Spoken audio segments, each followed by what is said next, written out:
संसार में गुरु तो बहुत हैं, अनेकों गुरु संसार में, लेकिन सच्चा सदगुरु जब मिले, जब अमर लोक का पट मिले, जब जीवन सफल बने।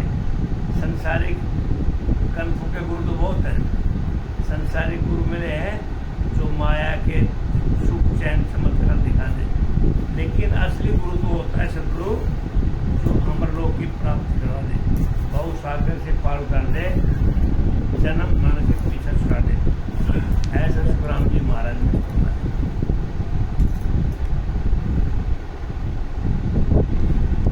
जन सुखराम सतगुरु मिला, नर दे पाए मिले पद मेला, आवागमन बहोर नहीं आवे, पण भाग बिना सतगुरु नहीं पावे। महाराज फरमाते हैं कि मनुष्य शरीर में सतगुरु के दर्शन मिलाप हो जावे तो परम पद की प्राप्ति हो जाती है।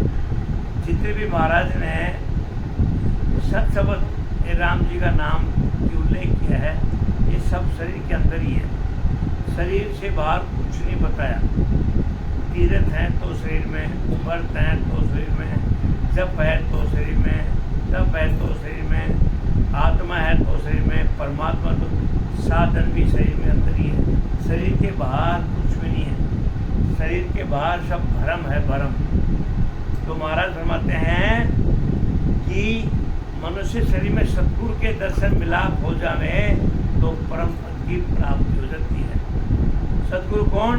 वो राम जी का नाम, वो परम पिता परमात्मा। वह जन्म मरण में नहीं आते, परंतु योग यानी भागे बिना सतगुरु की शरण नहीं मिलती। सुखराम जी महाराज ने बार बार फरमाया कि वो ऐसे सतगुरु हैं जो न तो उनका जन्म होता है न मरना होता है। महाराज ने फरमाते हैं ये जिनकी योग साधना है, जिनका योग है वो भागे बिना, महाराज फरमाते हैं सतगुरु की शरण नहीं मिलती। बार बार सुखराम जी महाराज ने फरमाया, हर अध्याय में तकरीबन राजा विराट का, चंदूलाल का, साधु कांग में बार बार ये फरमाते हैं सतगुरु का जो सत्संग है, सतगुरु की शरण बगैर भाग्य नहीं देती। महाराज एक बार नहीं 1000 बार बताया कि जब तक उनकी मेहर नहीं होती तो सत्संग नहीं मिलता, और सत्संग मिल जाता है तो उनकी मेहर के बगैर ज्ञान नहीं मिलता, और ज्ञान मिल जाता है तो हृदय में धारण नहीं होता। महाराज ने बार बार बोला मेरे ज्ञान को सुनो, सोचो, समझो, मनन करो, तब ध्यान में हृदय में धारण करो। तो महाराज फरमाते हैं जन्म मरण में नहीं आते, परंतु योग यानी भागे बिना सतगुरु की शरण नहीं मिलती। ये संसार दुखों का घर है, और संसार से दुखों को पीछा छुड़ाने के लिए महाराज ने बार बार ये कहा सतगुरु की शरण में जाओ। सतगुरु की शरण के बगैर ये संसार दुखों का मेला है, इससे दुख पीछा नहीं छूटेगा। पीछा छुड़ाने का एक ही कारण है सतगुरु की शरण में जाना, प्रीति से, प्यार से परमात्मा को अपना लेना। या तो सतगुरु हमारा हाथ पकड़ ले, या हम सतगुरु को अपना हाथ थमा दें, या सतगुरु को हम पकड़ लें। तो महाराज ने कितनी बार फरमाया कि सतगुरु की शरण में जाओ और प्रेम और प्रीति से सत शब्द की घट में धारणा करो। भाग बिना कोई नहीं पावे, सतगुरु हर दीदारा, जन सुख राम सुखी नर थोड़ा, दुखी गणा सिर मारा। महाराज ने फरमाता भाग यानी योग बिना सतगुरु परमात्मा के दर्शन नहीं होते। सुखराम जी महाराज ने फरमाया भाग्य के बगैर और योग साधना के बगैर परमात्मा के दर्शन नहीं होते, सतगुरु के दर्शन नहीं होते। महाराज ने बार बार फरमाया भाग्य में भी होना चाहिए और योग भी होना चाहिए। भाग्य और कर्म, बड़ा बलवान कैसे होते हैं? भाग्य कर्म करने से भाग्य बनते हैं। भाग्य कोई बोले मैं भाग्य के भरोसे बैठा रहूं और कर्म नहीं करे तो भाग्य क्या करेगा? ये संसारिक लोग कितने भ्रमित हैं। महाराज फरमाते हैं भाग्य को पकड़ के बैठ जाते हैं, जो परमात्मा ने लिखा वो होगा परमात्मा। अरे तूने कर्म ही ऐसा किया तो तेरा भाग्य क्या करेगा? तो कर्म करने से भाग्य बनते हैं। तो महाराज ने फरमाते हैं भाग यानी योग बिना सदगुरु परमात्मा के दर्शन नहीं होते। महाराज फरमाते हैं कि जगत में सुखी कम और दुखी मनुष्य बहुत है। इस संसार सागर में, इस संसार रूपी जनसागर में महाराज फरमाते हैं सुखी थोड़े, दुखी घने हैं। सदगुरु का ज्ञान बिरलों को ही मिलता है, हर एक को नहीं मिलता है। महाराज फरमाते हैं सदगुरु का जो ज्ञान है वो हर एक इंसान को नहीं मिलता, बिरले को ही मिलता है। महाराज ने बार बार फरमाया उतर द्वार से पार कोई बिरला ही जाता है। जितने सत्संगी लाखों आदमी सत्संग करते हैं, लाखों में को हजार ही पहुँचता है और हजारों में से कोई बिरला ही वो परम पिता परमात्मा के घर में बसता है। तो महाराज ने फरमाया सदगुरु का ज्ञान बिरलों को मिलता है, हर एक को नहीं मिलता। ये संसार इसलिए महाराज फरमाते हैं एक तो ये ज्ञान मिलता नहीं और मिलता है उसकी शरण में जाते नहीं। और महाराज बोलते हैं सदगुरु की शरण के बगैर ये सत्संग भी भाग्य में नहीं होता। जब तक कर्म नहीं करेंगे तो भाग्य नहीं बनता। महाराज ने बार बार कहा है गुरु सो मिला चाननो है तो दीपक बाट जगाई, जन शुभ राम सतगुरु मिलिया सूर मुझे जगमाई। गुरु से मिलने पर इतना सा यानी आत्मा को ब्रह्म ज्ञान होता है।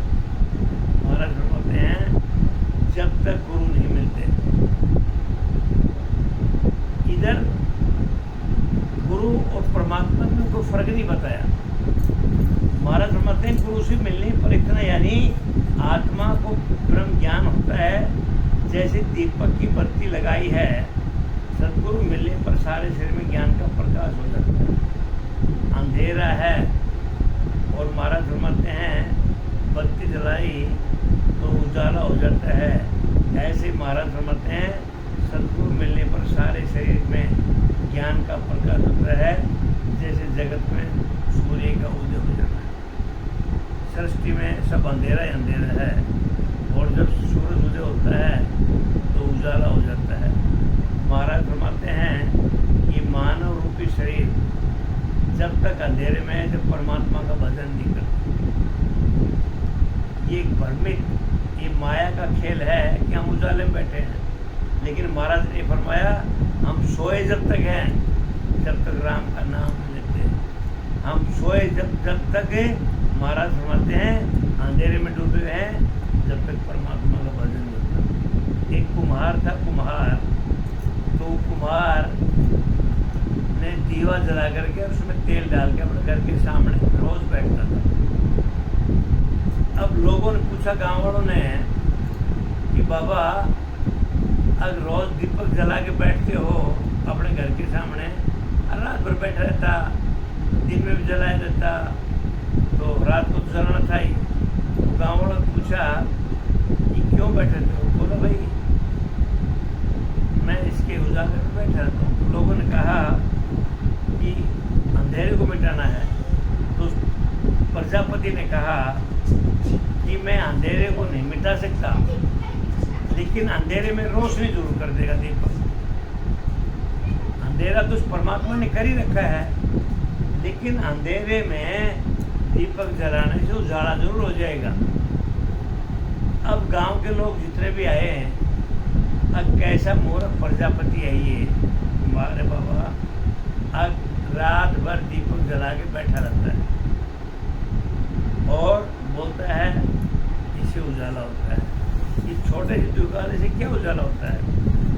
अब किसी ने पूछा भी अंधकार भी बहुत आता है, तो सबके छोटे मोटे दीपक थे, वो सबके अंधकार हवा चलती तो बुझ जाते, लेकिन उस कुम्हार का दीपक नहीं बुझता था। वो इसके परमात्मा एक तो आस्था थी और वो अपने हाथ लगा लेता, दीपक नहीं बुझता। तो गाँव वालों ने पूछा अब इस दीपक का जलाने का मतलब क्या है? तो उस कुम्हार ने कहा कि तुम्हारे सबके दीपक बुझ गए। क्यों? तुमने दीपक को ऐसे ही रख दिया, लेकिन मेरा दीपक किसी ने बोला कि मैंने चारों साइड से हाथ कर लिया, तो इधर उधर की हवा नहीं लगी और हवा नहीं लगी तो जलता रहा। लेकिन मैं अंधेरे को ख़त्म नहीं कर सकता, अंधेरे में उजाला जरूर कर देगा दीपक। अंधेरा तो परमात्मा ने बना रखा है, लेकिन अंधेरे में दीपक जलाने से हम अपने घर में अंधेरा है, लाइट जला रहा है, हम दुनिया का अंधेरा थोड़ी ख़त्म करते हैं, अपने घर का अंधेरा ख़त्म हो जाता है, उजाला हो जाता है। अब एक ने सोचा अब भाई ये कुम्हार लगा हुआ है तो तू भी दीपक जला के बैठा अपने घर के सामने, बात तो सही है। वो भी बैठ गया, करते करते पूरा गांव दीपक जला के बैठ गया। अब दीपक जला के बैठ गया तो अंधेरा तो खत्म होना था पूरा गांव में, पूरे गांव में अंधेरा था।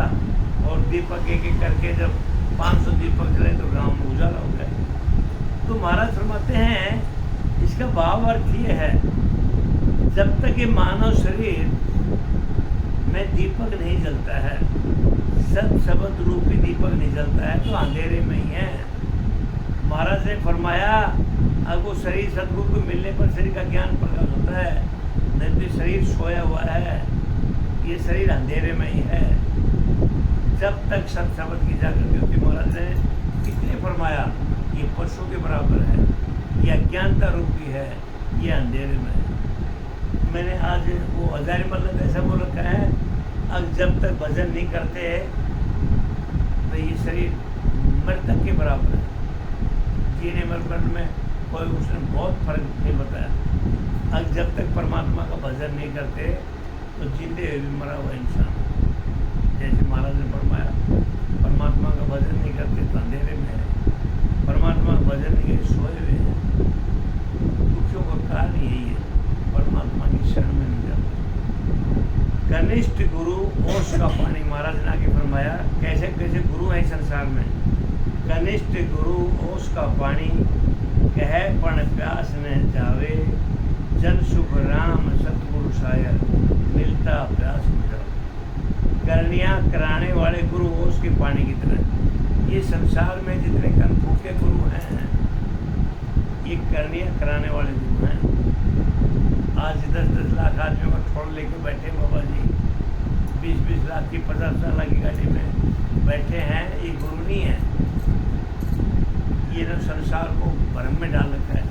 खुद तो डूबे जा रहे हैं और उनके पीछे जो मेला ठेला वो भी डूबे जा रहे हैं। तो महाराज फरमाते हैं करने कराने वाले गुरु हैं वो उसके पानी की तरह है। वो उसका पानी न फसल के में काम आता, प्यास लगती है तो पानी की प्यास बुझती। तो महाराज ने फरमाया है ये संसारी गुरु ऐसे हैं, पानी के उसकी तरफ लगा लो दिमाग में बात, उसे इतने तो प्यास बुझती, न फसल में डाला जाता न पेड़ पौधे में डाला जाता है। वो उसका पानी काम करता हो तो ये संसारी रूपी गुरु करते हो। तो महाराज फरमाते हैं वो उसको कहते तो उसका पानी पर उसे प्यास नहीं बुझती। महाराज फरमाते हैं सतगुरु शायर के समान हैं, जिनके मिलते ही प्यास बुझ जाती है। सतगुरु महाराज फरमाते हैं उन सतगुरु की शरण में जाओ जो समुद्र के बंजार हैं, पानी कुएं तालाब जहाँ प्यास बुझे, वो बाकी गुरु वो उसके पानी की तरह। देवल देव देवरा बलिया, तीरथ जगत चली रे, जन सुख राम कहे सब समझो, पूजा सभी बली रे। स्थान स्थान पर देवल देवरा बने। सुखराम जी महाराज बताते हैं जगह जगह पर देवल देवरा बना रखा है, सारा जग तीर्थ करने चला। सुखराम जी महाराज संसारी जीवों को चेता रहे हैं कि जगह जगह पर देवल देवरा बने हैं, मंदिर बने हैं, गुरुद्वारा बने हैं और सारा संसार तीर्थ करने चल पड़ा। तो महाराज बताते हैं सभी सुनो, सब तरह की पूजा अच्छी है। महाराज ने कहीं पूजा खराब नहीं बताई। अभी देवल देवता तीर्थ सब जाते हैं, सारे दर्शन करता है। महाराज फरमाते हैं सुनो, सब तरह की पूजा अच्छी है। पूजा राम किशन वाकिनी, 6 अवतार काया, जन शुभ राम वशिष्ठ गुरु रे, दुर्वासा पूजा। महाराज ने कहीं नहीं बोला तीर्थ मत जाओ, तप मत करो, यज्ञ मत करो,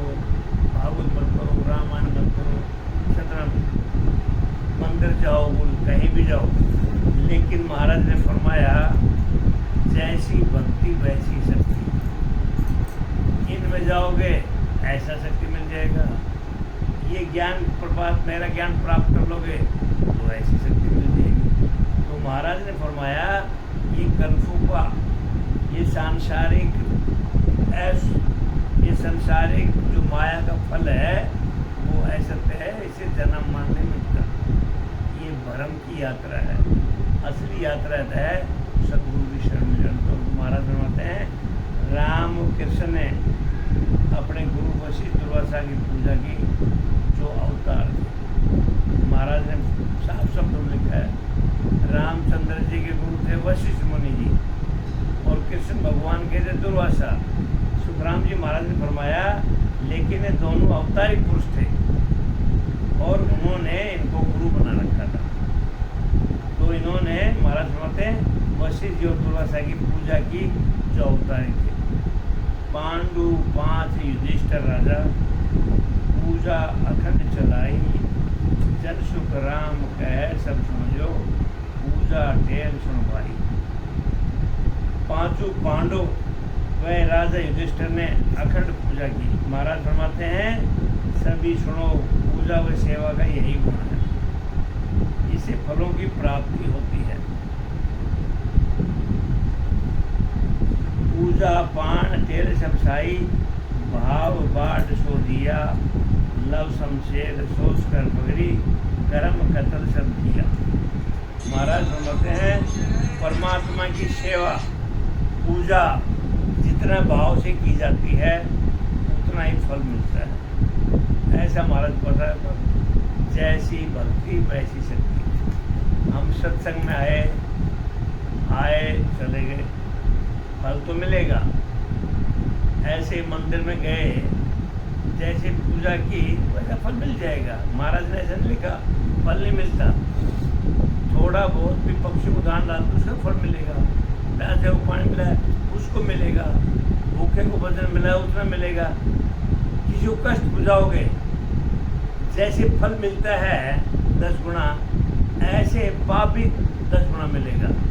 किसी की जीवात्मा को ठेस पहुँचाया, जीव जंतु को पहुँचाया तो 20 गुना में मिलना भी है। ऐसा महाराज ने फरमाया परमात्मा की सेवा पूजा जितने भाव से की जाती है उतना ही फल मिलता है। जीवन भजन होने पर सब कर्मों का क्षय होकर मोक्ष की प्राप्ति हो जाती है। आज भी मंदिर में जाता है, सत्संग तो बहुत बड़ी बात है। मंदिर में गए और मंदिर में रहे 5 मिनट, तो 5 मिनट तो आदमी रहता है सही। ये संतों ने फरमाया क्यों? भगवान है मंदिर में। मंदिर में कहाँ भगवान है? मंदिर में भगवान कहाँ है भाई जो ऐसा नहीं नहीं एक मिनट खाने अपने टूर्नामेंट में मंदिर था, ये में गया, इसका दिन था, सुबह में गया था और 1 घंटे बाद में फटकियाँ पड़ी, सब पड़ी, मंदिर के ऊपर रोलर फेर दिया, माता जी को हटा दिया। अगर मंदिर में भगवान तो उनमें सत होता तो मूर्ति को हाथ लगा सकते थे ये ना। अब इतने ज्यादा, इससे ज्यादा क्या अन्याय बताओ। वो तो महाराज फरमा रहे हैं, मतलब 2 घंटे में लीला को बाहर कर दिया, जमीन कर दिया उसको। वो तो महाराज फरमा रहे हैं अब मंदिर में जाते हैं तो भगवान है और मंदिर से बाहर आते हैं फिर वैसे वैसे हो जाते हैं, वो भी तो काम सच्चा नहीं है ना। तो भगवान तो 24 घंटा हर जगह है। जहाँ परमार्थ काम करते उधर भी भगवान है, जब पाप करते उधर भी है। भगवान तो कण कण में विराजमान है। परमात्मा तो अपने जागृत करोगे, जब जागृत हो गया आत्मा तो इस मानव शरीर में बैठा है। तो यही तो फरमा रहे महाराज, आगे हाथ पांव मुख नैन नासिका, श्रवण संग कमावे, जन सुख राम उपजेता संग, उल्टा फेर गमावे। हाथ पैर मुख नेत्र नाक कान से कर्म बनते हैं। महाराज ने फरमाया कर्म बंधन कहाँ से होते हैं? हाथ से। उल्टा जीव जंतु पैर से मरते हैं, मुख से भी हैं, नेत्र से भी है, नाक से है, कान से है। इनसे सबसे कर्म बंधन होते हैं। कान से किसी की निंदा सुनना ये भी कर्म बंधन है। नाक से जीव जंतु जाते हैं आंखों से गलती देखना ये भी कर्म बंधन है। हाथ पैर से जीव छोटे मोटे हजारों 84 लाख योनि हैं, ये भी छोटे मोटे कर्म बंधन है। तो महाराज फरमाते हैं हाथ पैर नाक आँख कान से कर्म बनते। महाराज फरमाते हैं इन सब से कर्म कट जाते हैं और कर्म बनते भी से हैं और कर्म कटने का साधन ही है। एक मुख से राम भजन पे बैठ जाओ कर्म कट जाएंगे। तो महाराज फरमाते हैं शरण पाव सीधा दिस धारे करसू टेल करीजे जन शुभ राम ज्ञान सुन श्रवण पूजा शीश धरीजे। पैरों से चलकर संतों के दर्शन को जावे हाथ से सेवा करे। तो महाराज फरमाते हैं कि कानों से सुनकर ज्ञान को सिर नवाकर पूजा शीश पर धारण करना है। ये महाराज ने नाक का हाथ पैर का बताया, उसका निर्णय क्या है कि पैरों से चल करके संतों के दर्शन करने जाते हैं, हाथ से सेवा करते हैं, ये तो कर्म बंधन छूटना है।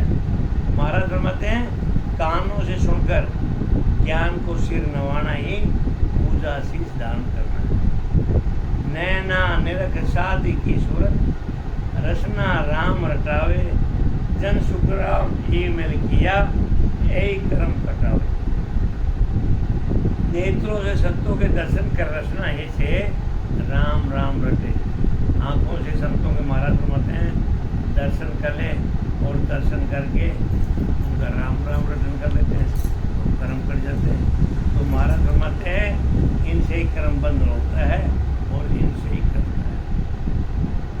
बिल्कुल साफ सुथरे शब्दों में महाराज ने फरमाया ऐसी सूझ मिले सब सारी सोनर भक्त कमावे कै सुख राम हाथ कर ऊपर रसना राम ध्यावे। ऐसा सब ज्ञान मिलने पर ही मनुष्य भक्ति भजन करता है। महाराज क्या फरमाते हैं जब तक संगत अच्छी नहीं करोगे तो सत्संग नहीं मिलेगा, सत्संग नहीं मिलोगे तो ज्ञान नहीं मिलेगा और ज्ञान नहीं मिलेगा तो परमात्मा का भजन नहीं होगा। तो महाराज ने लिखा है जब ऐसा सबको ज्ञान मिलता है तो इंसान भक्ति में भजन में लग जाता है। तो हाथ पैर कान नाक के कर्म बंधन बनते हैं और इनसे कर्म बंधन कट जाते हैं। तो महाराज ने सुखराम जी महाराज ने फरमाया कि ऐसा ज्ञान मिलने पर मनुष्य वो राम जी की भक्ति में लग जाता है। महाराज फरमाते हैं हाथ से सबकी सेवा करे वह रसना से राम जी का भजन करे। शील साच संतोष भाव भाव प्रभाव पिछाणो प्रेम प्रीत चितलीन ज्ञान अंतर मन जाने। महाराज फरमाते हैं शील साच संतोष भाव प्रभाव धारण करके प्रेम और प्रीति से चित्त में हर समय ज्ञान यानी भजन करने में मन को लगाए रखें। ऐसा सुखराम जी महाराज ने फरमाया शीलता से सच्चाई से संतोष भाव और प्रभाव ये धारण करके शरीर में प्रेम से प्रीति से, प्रीति भी होना चाहिए लगाओ और प्रेम होना चाहिए। तो महाराज फरमाते हैं चित्त में हर समय उस परमात्मा की भक्ति में लगाए रखो। मन को 24 घंटे उस परमात्मा का भजन करो। महाराज फरमाते हैं ये सब जब मन से भजन करोगे और विषय विकार जो भ्रम है वो अपने आप छूटते चले जाते हैं। एक को पकड़ो हजारों चीज छूट जाती है। हजारों को छोड़ने चाहे तो महाराज फरमाते हैं एक से पीछा छूट जाता है। एक को पकड़ के रखो ये अपना आप छूट जाएंगे, इनको छोड़ने की जरूरत नहीं है। ऐसा सुखराम जी महाराज ने फरमाया। समता समझ विचार हेत सब को सुखदाई नेम गरीबी नाम लगन सिमरण सुभाई। समता समझ विचार कर सबसे प्रेम करना ही सुख देना है। सुखराम जी महाराज फरमाते हैं समता समाये रखो, समझदारी रखो, समता और समाज समझ करके सबसे प्रेम करना ही सुख देना है। नेम व गरीबी धारण करके सिमरण में ही लगन लगाना चाहिए। महाराज फरमाते हैं नेम व गरीबी धारण करके। गरीबी कैसे बताया, नेम कैसे बताया? नेम का मतलब नियम से, हर रोज। ऐसा नहीं आँख खुल के चल पड़ो और आँख खुल के सोए रहो। सिमरण में नेम होना चाहिए महाराज का, भक्ति का नियम होना चाहिए। खाने के लिए भूख लगती है, पानी के लिए प्यास लगती है, ऐसा महाराज फरमाते भजन की भूख होनी चाहिए। तो महाराज फरमाते हैं नेम रखो, नियम। ऐसा नहीं मन मर्जी आगे मन मर्जी चले गए। फिर गरीबी धारण करो। गरीबी का मतलब तू देने वाला है, मैं लेने वाला हूँ। तो महाराज फरमाते हैं भक्ति, ऐसा गरीब शिष्य जो कोई कुछ मांगने आता है तो भक्ति लेने के लिए गरीब बनो। महाराज फरमाते हैं तब परमात्मा कह के हाथ पधारो, मेरे को महाराज अमर पटा चाहिए, मेरे को भक्ति दान दो। तो महाराज फरमाते हैं नियम से और भक्ति लेने की गरीबी दान करके सिमरण में लगन लगाना चाहिए। विरह बसे बैराग त्याग सुरातन आवे, ए अंग मिल 24 संत सुखराम पावे। विरह बैराग त्याग सूरवीरता से भजन करें। महाराज फरमाते हैं विरह आने चाहिए, दिमाग में एक ही लगन होना चाहिए राम जी का नाम, वो सत शब्द ही के ऊपर सुरता लगानी चाहिए। वैराग होना चाहिए, वैराग मतलब 24 घंटे उस राम के भजन की लगन होना चाहिए, उमंग होना चाहिए। त्याग, किसी चीज़ से लगाव नहीं रखना चाहिए, जो परमात्मा दे रहा है उसको स्वीकार रखो। तो महाराज समझते त्याग करो, वही शूरवीरता से भजन करो।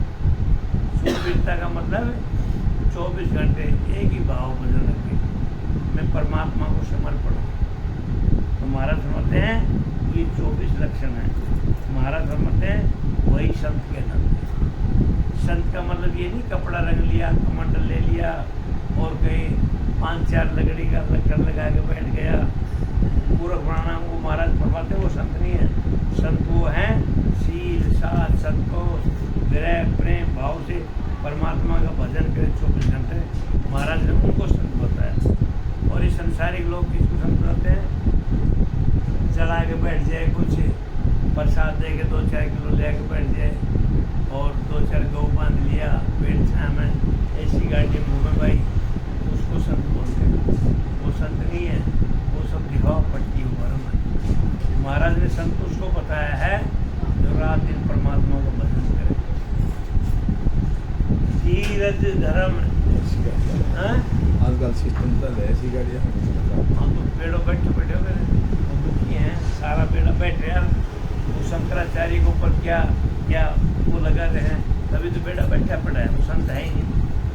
धीरज धर्म ध्यान भेद भगवत गढ़ोई, दया दान दिल पाग नेम परमार्थ हुई। महाराज समझते हैं धीरज धर्म ध्यान एवं परमात्मा की प्राप्ति का भेद घट में हो, दिल में दया दान पवित्रता नियम परमार्थ की भावना हुए। महाराज समझते हैं ये साधु के लक्षण हैं। साधु मतलब जो राम जी की भक्ति करता है, 7 लक्षण के, ये सारे उनके लक्षण बताए हैं। अब जो संत होते हैं उनके ये लक्षण हैं, उनमें धैर्य होता है, धर्म भावना होती है, ध्यान रखते हैं परमात्मा का, भक्ति का भेद उनके घट में होता है, दिल में दया भी रखते हैं, दान भी देते हैं, नियम परमार्थ की भावना होती है। परमार्थ किसी के लिए भूखे को भोजन, प्यासे को पानी, किसी को उसके थोड़ा बहुत दान दे दे, तो महाराज समझते हैं ऐसा ही संतों के लक्षण जो राम जी की भक्ति करते हैं। शीतल सेज स्वभाव, बात मीठी मुखमाणी, कोमलता बोलीन भेद सब लियो ठिकानी। शीतल हो, सहज हो, स्वभाव हो, मुंह से मीठे वचन बोलता हो, कोमलता हो, भजन में लीन रहता हो, वही सब भेद को पहचानता है। ऐसे से महाराज फरमाते हैं ये सत्य राम की भक्ति करते हैं। महाराज फरमाते हैं उनके गुण हैं। वो हमेशा सहज भाव में होते हैं, शीतल स्वभाव में होते हैं, मीठे वचन बोलते हैं और कोमल वाणी होती है और 24 घंटे महाराज फरमाते हैं भजन में लीन रहते हैं, वही सबको वेद पहचानता है। पत पूर्ण प्रतीत मत मन को बस किया, ए अंग मिल सुख राम साध को साहिब दिया। महाराज फरमाते हैं विश्वास पूरा भरोसा, ज्ञान से मन को वश में कर लिया है। वो ऐसे संत हैं जिनको परमात्मा में पूरा भरोसा है। अच्छा करे तो परमात्मा करे, खराब करे तो परमात्मा, ऐसा भरोसा होना चाहिए। ज्ञान से मन को वश में कर लिया है, मन ऐसे काबू में नहीं आता। अब मन को रख लो तब राम जी आएंगे। अभी कई संप्रदाय बोलते हैं मन को काबू में करो, मन को काबू में करो। महाराज ने ऐसा कहीं नहीं लिखा है। महाराज तो फरमाते हैं मन काबू में कब आएगा, जब वो ज्ञान रूपी और सबूती घट में धारण करोगे। जब मन, महाराज ने फरमाया विश्वास पूरा भरोसा होना चाहिए और ज्ञान से मन को वश में कर लिया गया। ये ज्ञान कौन सा, 91 ये सत्शब्द सदगुरु विधि से जब भजन करेंगे तो महाराज फरमाते हैं मन अपने आप काबू में जाता है। अभी ये लोग बार बार कहते हैं कि मन को काबू में करो। अरे कृष्ण भगवान ने कहा, अरे अर्जुन यदि तेरे को जन्म मरण से पीछा छोड़ना है तो तू परमात्मा का भजन कर। तो अर्जुन ने जवाब दिया भागवत में, मैं पवन को काबू में कर सकता हूँ, हवा भूचाल को काबू में कर सकता हूँ, लेकिन मन को काबू करना बड़ा कठिन है। तो कृष्ण भगवान ने जवाब दिया कि बार बार अभ्यास करो भक्ति का, एक दिन मन को काबू मारना पड़ेगा। अरे दूसरे संप्रदाय बोलते हैं पहले मन को काबू में करो, मन को काबू में करो। बताओ भागवत को झूठा बना देंगे क्या? तो मन को काबू में करने का महाराज फरमाते हैं ज्ञान द्वारा मन को काबू हो सकता है। बार बार सदगुरु विधि से भजन, आज नहीं कल नहीं, तो महाराज फरमाते हैं एक दिन मन अपना आप ही काबू आ जाए। तो महाराज फरमाते हैं कि ये शुभ अंग साधु को परमात्मा ही देते हैं। परमात्मा की भक्ति के बगैर ये शुभ अंग जो साधु के हैं वो नहीं आते। जरना जप सधीर शरम साहेब जी साची, सदगुरु मेर मर्जाद ज्ञान बिन करे न काची। तो महाराज फरमाते हैं संतोष, जप, धैर्य, लगातार भजन में लगा रहना ही शर्म साहेब जी से शांति। महाराज ने बार बार शील, साध, संतोष, धैर्य, धर्म के बारे में आता है। ये कब होते हैं? जब सदगुरु शरण में जाते हैं, सदगुरु विधि से भजन करते। महाराज ने आरसाखी में फरमाया शीलता, सांस, धैर्य, धर्म, ये सब भजन में लगा रहना ही शर्म साहिब जी साथी। सदगुरु के ज्ञान के सिवाय दूसरा ज्ञान दान नहीं करना ही मर्यादा में रहना। ऐसा सुखराम जी महाराज ने फरमाया। अगर सदगुरु महाराज के ज्ञान जितने भी दूसरे दान हैं वो मर्यादा में रहना, वो परम का मामला है। जो सच्चा ज्ञान है वो महाराज समझते सदगुरु का ही ज्ञान। सदगुरु का नाम ही परमात्मा है, सदगुरु का नाम ही राम जी है, सदगुरु का नाम है नैन छर कुदरत कला, वो परमात्मा ही सदगुरु है। अत आंतर मन साथ चीत चेतन सुनोई, मन पवना संसाद दाग दुर्गा नहीं कोई। अंतर में सच्चे मन से चेतनता, शुद्ध भाव से भजन करना, ये अच्छे संतों के लक्षण हैं। महाराज ने फरमाया 7 लक्ष्य के लक्षण कैसे होना चाहिए? अंतर में, ये मानव रूपी शरीर के अंदर सच्चे मन से चेतनता, शुद्ध भाव से भजन करना चाहिए, ये अच्छे संत बनेंगे। मन व श्वासा के साथ भजन करना, द्वेष भाव नहीं रखना। महाराज फरमाते हैं मन और श्वासा से आते साथ जाते साथ भजन करना और खुशी से द्वेष भाव नहीं रखना, ये महाराज फरमाते हैं अच्छे संतों के लक्षण। सतवाचा गुरु धर्म में ये 64 अंग जोय, किगन बा सुखराम जी सोजन साहेब होए। सच्चे दिल से गुरु धर्म को धारण करे, ये 64 अंग है। जिनका भजन कर सत्संग के साथ केवल पद पहुँचते वही परम पद की प्राप्ति। महाराज ने फरमाया बार बार कि जिनका भजन करके सत्संग के साथ केवल पद में पहुँचते हैं वही परम पद की प्राप्ति कराते हैं। 8 अंग 64 लक्षण लिया सो नर राम कहे जन सुख राम दिन नर जुग में गिगन मंडल घर कर। 8 अंग 64 लक्षण को धारण करके जो मनुष्य राम राम करते हैं, सुखराम जी महाराज द्वारा 8 अंग 64 जो लक्षण हैं उनको धारण करके जो राम राम 24 घंटा करते हैं, महाराज फरमाते हैं स्त्री पुरुष वो धन्य है। 24 घंटे जो राम राम स्मरण करते हैं सदगुरु से जो भाव बना रखते हैं, महाराज फरमाते हैं वो बड़ा धन्य है, जिनको केवल पद की प्राप्ति होती है। शील सात संतोष भाव सो प्रेम प्रीत लीन जल सुख राम दया घट जरना। 8 अंग ये चीज शील शीलता बिल्कुल शीतलता होना चाहिए, साथ सच्चाई हो, संतोष जो मिल रहा है ठीक है, भाव प्रेम प्रीति में चित लीन है। महाराज फरमाते हैं जो राम जी के भक्त हैं, राम जी का स्मरण करते हैं, उनमें ये गुण होते हैं शील साथ संतोष भाव प्रेम प्रीति और चित लीन है। महाराज फरमाते हैं कि घट में दया धैर्य है, यही